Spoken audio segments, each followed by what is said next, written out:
Better ലൈഫിലെ ഇന്നത്തെ എപ്പിസോഡിൽ നമ്മളോടൊപ്പമുള്ളത് ഡോക്ടർ എൻ സുധയകുമാറാണ്.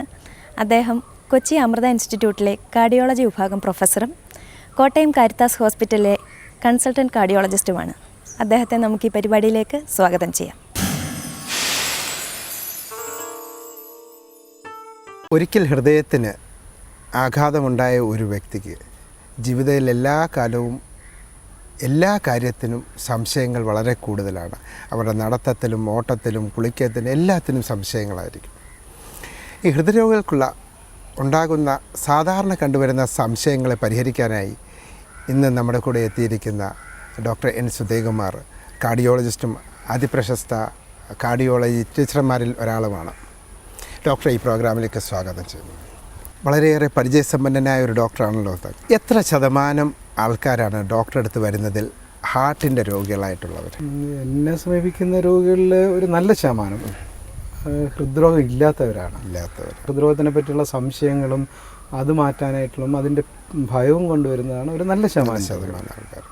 അവരൊരു ECG എടുത്തു കഴിഞ്ഞാൽ അവരുടെ അസുഖമൊക്കെ നിർണ്ണയിക്കാൻ പറ്റുമോ? അവരുടെ അസുഖം കേൾക്കുമ്പോൾ തന്നെ നമുക്ക് നിർണ്ണയിക്കാൻ പറ്റും. ഇതേപോലെയാണ് പല സംഭവങ്ങളും പേഷ്യൻസ് ഇപ്പം അന്ന് പറയാറുള്ളത്. ഒരു കൊച്ചുകുട്ടി, ഒരു 10-15 വയസ്സുള്ള ഒരു കുട്ടി ഓടി നടന്ന് തിരിച്ചു വരുമ്പോൾ ഇവിടെ ഒരു വേദനയുണ്ട്, അമ്മ വന്ന് പറയുക ഇത് ഹാർട്ടിൻ്റെ രോഗമാണോ എന്ന്. അതേപോലെ മറ്റൊരു വിഭാഗം ആൾക്കാരുണ്ട്, കൈ പൊക്കുമ്പോഴത്തേക്ക് എനിക്ക് നെഞ്ചിന് വേദന, ഒരു നെഞ്ചിനൊരു വലിവ്, ഇങ്ങനെയൊക്കെ വരുന്ന രോഗികളെ ഡോക്ടർ എങ്ങനെയാണ് ഡീൽ ചെയ്യുന്നത്? ഞാൻ കാണുന്ന രോഗികളുടെ ഒരു നല്ല ശതമാനവും ഈ പറഞ്ഞ രീതിയിലുള്ളതാണ്. കുട്ടികളുടെ കാര്യം പ്രത്യേകിച്ചും ഒന്ന് മാതാക്കൾക്ക് കുട്ടികളെപ്പറ്റി വളരെ ആങ്ഷ്യസ് ആണ്. അപ്പം നെഞ്ചിനടുത്തൂടെ ഏത് സിംറ്റം പോയാലും ഹാർട്ടാണോ എന്നുള്ള പേടി എല്ലാവരും ഉണ്ട്. പ്രത്യേകിച്ചും കുട്ടികളാകുമ്പോൾ അവർ കൂടുതൽ ശ്രദ്ധ കൊടുക്കും. കുട്ടികളിൽ പ്രത്യേകിച്ച് സ്കൂൾ കുട്ടികളൊക്കെ ഈ ഹാർട്ട് അറ്റാക്ക്, നമ്മൾ ഈ ഹൃദ്രോഗം എന്ന് പറഞ്ഞാൽ ഹാർട്ട് അറ്റാക്കാണ് ഉദ്ദേശിക്കുന്നത്. ഹാർട്ട് അറ്റാക്ക് വരാനുള്ള സാധ്യത വളരെ വളരെ കുറവാണ്. സോ ഒരു കുട്ടിയെ നെഞ്ചിനായിട്ട് വന്നാൽ ഞങ്ങൾക്ക് വളരെ കംഫർട്ടബിളാണ്. ഹാർട്ട് അല്ല എന്നങ്ങ് ഒരു 15-20 വയസ്സിന് താഴെയുള്ളവരെ പൊതുവേ ഒരു കാർഡിയാക്കിൻ്റെ സാധ്യത വളരെ കുറവാണ്. ഡോക്ടർ ചോദിച്ചാൽ ഈ കൈ പൊക്കുമ്പോഴുണ്ടാകുന്ന വേദന, ഇപ്പം നെഞ്ചുവേദന എന്ന് പറയുമ്പോൾ നമ്മൾ നെഞ്ചിനുള്ളിലെ അവയവങ്ങളിൽ നിന്ന് വരുന്ന വേദനയാണോ നെഞ്ചിൽ നിന്ന് വരുന്നത്, അതായത് നെഞ്ചിലെ ഈ മസിൽസിൽ നിന്നും എല്ലിൽ നിന്നൊക്കെ വരുന്ന വേദനയാണോ എന്നുള്ളത്. അതിന് ഏറ്റവും നല്ലൊരു ഉദാഹരണമാണ് ഡോക്ടർ പറഞ്ഞത്. ഈ അനക്കുമ്പോഴോ തിരിയുമ്പോഴോ ശ്വാസം വലിക്കുമ്പോഴോ വേദന വരികയാണെങ്കിൽ പുറമേ നിന്ന് വരുന്ന വേദനയാണ്. മറ്റൊരു വിഭാഗം രോഗികൾ പറയാറുണ്ട്, എനിക്ക് ഗ്യാസിൻ്റെ അസുഖം വളരെ കൂടുതലാണ്, ഞാൻ അങ്ങോട്ട് നടക്കുമ്പോൾ ഇങ്ങനെ ഗ്യാസ് കയറി വരും, ഒന്ന് നിൽക്കുമ്പം ഒരു ഗ്യാസ് ഏമ്പക്കം പോയി കഴിയുമ്പോഴത്തേക്ക് ആ ഗ്യാസിൻ്റെ പ്രശ്നം മാറുമെന്ന്. ഇതിനെക്കുറിച്ച് എന്താണ് പറയുന്നത്? ഡോക്ടറുടെ ചോദ്യങ്ങളൊക്കെ വളരെ പ്രസക്തിയുള്ളതാണ്. നമ്മൾ അഭിമുഖീകരിക്കുന്ന ഏറ്റവും വലിയ പ്രശ്നം ഇതാണ്. അതിന് നമ്മൾ രോഗികളെയും ഒരുപാട് കുറ്റം പറഞ്ഞിട്ട് കാര്യമില്ല. ഈ ഹാർട്ടിൻ്റെ ലക്ഷണവും ഈ ഗ്യാസ്, നമ്മൾ ഡോക്ടർ പറഞ്ഞ ഈ ഗ്യാസ് എന്ന് പറയുന്ന ആ ലക്ഷണം, ഗ്യാസ് എന്ന് ഉദ്ദേശിക്കുമ്പോൾ നമ്മുടെ ഈ വയറ്റിൽ നിന്ന് വരുന്ന ഒരു സിംറ്റം ഏതാണ്ട് ഒരുപോലെ ഇരിക്കും. രണ്ടും ഏതാണ്ട് ഇവിടെ നിന്നാണ് തുടങ്ങുന്നത്, ഇവിടുന്ന് തുടങ്ങിയിട്ട് കയറി വരും, ഏതാണ്ട് നിറഞ്ഞു വരുന്ന കണക്ക് തോന്നും. ഇതിനോടത്ത് ചിലപ്പോൾ ഒന്ന് ഓക്കാനിക്കണമെന്നും ചിലപ്പോൾ ഛർദ്ദിച്ചെന്ന് വരും. ഒരു 15 മിനിറ്റ് കഴിയുമ്പോൾ ഇതെല്ലാം കൂടെ അങ്ങ് മാറും. അപ്പോൾ ഇവിടെ ഒരു ഓവർലാപ്പ് ഉണ്ട്.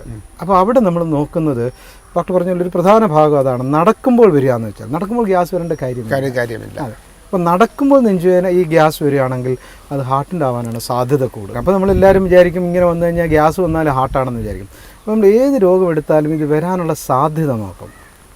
ഉദാഹരണമായിട്ടൊരു ചെറുപ്പക്കാരി വയറും തള്ളിച്ചിടന്നത് ഗർഭിണിയാണ്, അതാണ് ആദ്യം വരുന്നത്. അതേപോലെ ഹൃദ്രോഗം വരാനുള്ള സാധ്യതയുണ്ട്. ആളുടെ ബാക്ക്ഗ്രൗണ്ട്, പ്രായം, ഡയബറ്റിസ് ഉണ്ടോ, ഹൈപ്പർ ടെൻഷൻ ഉണ്ടോ, അതെ, പുകവലിക്കാരനാണോ, ഇങ്ങനെ ഒത്തിരി ഘടകങ്ങൾ നോക്കിയാണ് നമ്മൾ ഏത് അസുഖവും തീരുമാനിക്കുന്നത്. സാധാരണ ഹൃദയരോഗത്തിൻ്റെ ലക്ഷണങ്ങൾ എന്തെല്ലാമാണ്? ഞാനിപ്പോൾ പറഞ്ഞില്ലേ, ഏറ്റവും പ്രധാനം അതിൻ്റെ ഒരു ബാക്ക്ഗ്രൗണ്ട് ഉണ്ടോ എന്നുള്ളത്. പ്രമേഹമുണ്ടോ, പുകവലിക്കാരനാണോ, പാരമ്പര്യമുണ്ടോ, ഇതൊക്കെ ഒരു പ്രധാന ഘടകമാണ്. പിന്നെ രോഗലക്ഷണം, ഹൃദ്രോഗത്തിൻ്റെ അല്ലെ ഹാർട്ട് അറ്റാക്കിൻ്റെ ലക്ഷണമെന്ന് പറയുന്നത് ശരിക്കും വേദനയല്ല. പല രോഗികളും പറയാറുണ്ട് എനിക്ക് വേദന ഇല്ലായിരുന്നു സാറേ. അവർ അത്ഭുതപ്പെടും, വേദന ഇല്ലാതെ എങ്ങനെ ഹാർട്ട് അസുഖം വന്നുണ്ട്. അത് ഒരു പ്രത്യേക തരത്തിലുള്ള സിംറ്റമാണ്. ഇതൊരു കഴപ്പ്, അല്ലെങ്കിൽ ഒരു ഭാരം വെച്ചേക്കണം, കാര്യം പൊട്ടിപ്പോകുമെന്ന് പറയും, അല്ലെങ്കിൽ എന്തോ ഒരു വലിയ പ്രയാസമാണ്. അത് നെഞ്ചിൻ്റെ ഇടതുവശത്തോ വലതുവശത്തോ ആയിരിക്കത്തില്ല, മിക്കവാറും ഈ നടുഭാഗത്തും ഇടതുവശം ചേർത്തുമായിരിക്കും. പിന്നെ നമ്മൾക്കെല്ലാം അറിയാം അത് ഇടത് കൈയിലോട്ട് വ്യാപിക്കാം.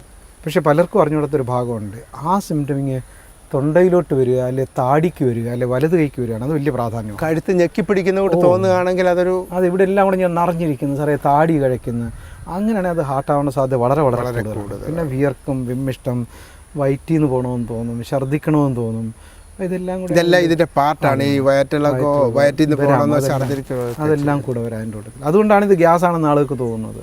ഇങ്ങനൊരു രോഗി വന്നു കഴിഞ്ഞാൽ ആദ്യം എന്താണ് ഡോക്ടറെ, നമ്മൾ വീട്ടിൽ വെച്ചൊരു രോഗിക്ക് ഇങ്ങനൊരു സംഭവം ഉണ്ടായി എന്ന് പറഞ്ഞാൽ ഉടനെ ചെയ്യേണ്ടത് എന്താണ്? അത് ഏത് രോഗത്തിൻ്റെയും പ്രധാന ഭാഗം എന്ന് പറയുന്നത് അത് ഈ രോഗം ഇതായിരിക്കാമെന്നുള്ള ഒരു സംശയം നമ്മൾക്ക് വേണം. അപ്പം നമ്മൾ ചെയ്യേണ്ടതെന്ന് വെച്ചാൽ കഴിയുന്നിടത്ത് ഏറ്റവും അടുത്തുള്ള ആശുപത്രിയിൽ എത്തിക്കുക. ഒരിക്കലും ഡോക്ടറെ വീട്ടിലോട്ട് പോരുതെന്ന് വെച്ചോണ്ട് ഡോക്ടറെ വീട്ടിൽ പോകുന്നു പിന്നെ നമ്മളിതൊക്കെ കഴിഞ്ഞിട്ട് ഒരു അഭിപ്രായം എടുക്കാൻ പോകാം.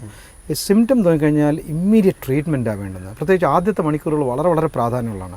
അത് നമ്മൾ കളയാൻ പാടില്ല. അപ്പം ഏറ്റവും നല്ല അടുത്ത ആശുപത്രി, അതിന് വലിയ ആശുപത്രി കയറി പോകണമെന്നില്ല, ഒരു ഹൃദ്രോഗ ചികിത്സ ഒരു നല്ല രീതിയിലുള്ള ഉള്ള ആശുപത്രിയിലേക്ക് എത്തിക്കുക. അവിടെ ചെന്നിട്ട് അവർ നോക്കിയിട്ട് വേണമെങ്കിൽ അവിടെ ചികിത്സിക്കുക, ബാക്കിയുള്ളത് നോക്കുക. ഈ രോഗി ഡോക്ടറെ അടുത്ത് ചെന്നു, ഡോക്ടറെ കണ്ടുപിടിച്ചു ഇതൊരു ഹാർട്ടിൻ്റെ രോഗമാണെന്ന് പറഞ്ഞു. അടുത്ത ഡോക്ടർ എനിക്ക് കുറേ മരുന്നുകൾ എഴുതി തന്നു. എനിക്ക് നേരത്തെ പ്രഷറില്ല, ഷുഗറില്ല, കൊളസ്ട്രോളും ഇല്ല. ഇത് മൂന്നും എനിക്കില്ലാത്തൊരു വ്യക്തിയാണ്. അവിടെ ചെന്ന് പരിശോധിച്ചപ്പോഴത്തേക്കും എൻ്റെ കൊളസ്ട്രോളും ഇല്ല, പ്രഷറും ഇല്ല. ഡോക്ടർ എഴുതി തന്ന മരുന്ന് ഞാൻ നോക്കിയപ്പോൾ മെഡിക്കൽ ഷോപ്പുകാരൻ പറഞ്ഞാൽ അതിൻ്റെ അത് പ്രഷറിൻ്റെ മരുന്നുണ്ട്, കൊളസ്ട്രോളിൻ്റെ മരുന്നുണ്ട്. എനിക്കിതൊന്നും ഇല്ലാതെ ഞാൻ ഇത് മരുന്ന് കഴിക്കേണ്ട ആവശ്യമുണ്ടോ?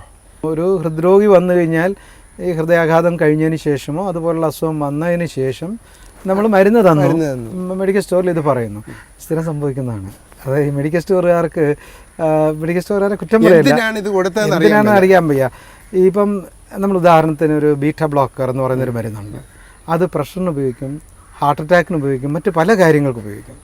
പിന്നെ കൊളസ്ട്രോളിൻ്റെ മരുന്ന്, ഒരു ഹാർട്ട് അറ്റാക്ക് വന്നാൽ നമ്മൾ കൊളസ്ട്രോളിന് മരുന്ന് തരുന്നത് ശരിക്കും കൊളസ്ട്രോൾ താക്കുക എന്നുള്ള ഉദ്ദേശത്തോടു കൂടി മാത്രമല്ല, ഈവൻ കൊളസ്ട്രോളിൻ്റെ ആ തോത് സാധാരണ ഗതിയിലാണെങ്കിലും അത് ഹാർട്ട് അറ്റാക്കിന് വളരെ ഗുണം ചെയ്യുന്ന മരുന്നാണ്. അതിന് ഒത്തിരി പ്രവർത്തനങ്ങളുണ്ട്. ഹൃദയത്തിൻ്റെ ധമനി നല്ല രീതിയിൽ പ്രവർത്തിപ്പിക്കുന്നതിന് അത് വളരെ ഗുണമാണ്. ആൾക്കാർ വിചാരിക്കുന്നുണ്ട് കൊളസ്ട്രോൾ മാത്രം ഉദ്ദേശിച്ചല്ല ഈ മരുന്ന് തരുന്നത്. അത് സ്ഥിരം സംഭവിക്കുന്നതാണ്. ഇവർ കൊളസ്ട്രോൾ നോർമലാണെന്ന് പറയുമ്പോൾ അത് നിർത്തും.